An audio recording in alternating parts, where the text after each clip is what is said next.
Hello! Hi friends. Welcome back to Shannu vlogs and tips. నేనైతే చాలా బాగున్నాను. మీరెలా ఉన్నారో కామెంట్ సెక్షన్‌లో కామెంట్ చేయండి. ఈరోజు రెసిపీ వచ్చేసి మనందరికీ ఇష్టమైన స్వీట్ అయితే చేసుకున్నామండి. అదేనండి అందరికి అసలు ఇష్టం లేనిది ఏముంది చెప్పండి?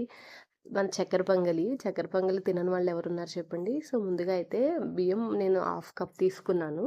అలానే పెసరపప్పు ఒక 2 టేబుల్ స్పూన్స్ తీసుకొని మొత్తం నెయ్యి వేసుకొనైతే వేయించేసుకుంటున్నానండి. కొంచెం గోల్డెన్ బ్రౌన్‌కొచ్చేలాగా ఈ విధంగా.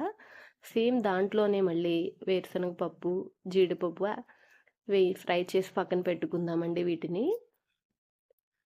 అలానే హాఫ్ కప్ నేనైతే రైస్ తీసుకున్నాను కదండీ! దాన్ని మొత్తం 2, 3 టైమ్స్ క్లీన్ చేసేసుకొని మొత్తం వాష్ చేసేసుకున్నానండి. చేసుకొని ఒక గ్లాస్ పాలు, ఒక గ్లాస్ నీళ్ళు అయితే యాడ్ చేసుకున్నాను. వాటర్ యాడ్ చేసుకొని స్టవ్ పై పెట్టేసుకున్నానండి.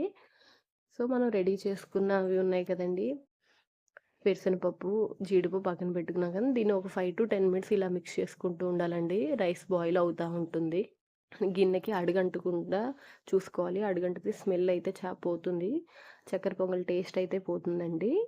అలా రైస్ అయితే హాఫ్ బాయిల్ అయింది. హాఫ్ బాయిల్ అయ్యాక నేను పెసరపప్పు అయితే యాడ్ చేసుకున్నానండి. ప్లీజ్ మన ఛానల్ ఎవరైనా ఫస్ట్ టైం చూస్తున్నట్లయితే లైక్ చేయండి, షేర్ చేయండి, సబ్స్క్రైబ్ చేసుకోవడం అస్సలు మర్చిపోవద్దు. పక్కనే ఉన్న బెల్ ఐకాన్‌ని క్లిక్ చేసుకోండి.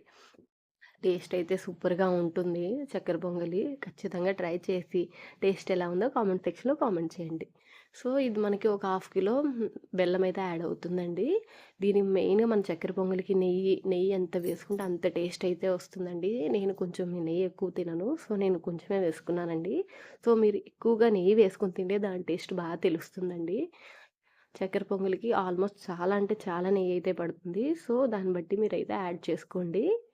బెల్లం, నెయ్యి యాడ్ చేసుకొని ఒక 5 మినిట్స్ అయితే మొత్తం మిక్స్ చేసుకుంటే, ఆ వేడికి మొత్తం బెల్లం మొత్తం అదే మొత్తం దానిలోకి అబ్జార్ప్షన్ అయిపోతుందండి. అలానే ఫైనల్‌గా మనకిష్టమైన అలానే వెంకటేశ్వర స్వామికి కూడా చాలా ఇష్టం కదండీ పచ్చకర్పూరం. చక్కెర పొంగలంటేనే పచ్చకర్పూరం అండి.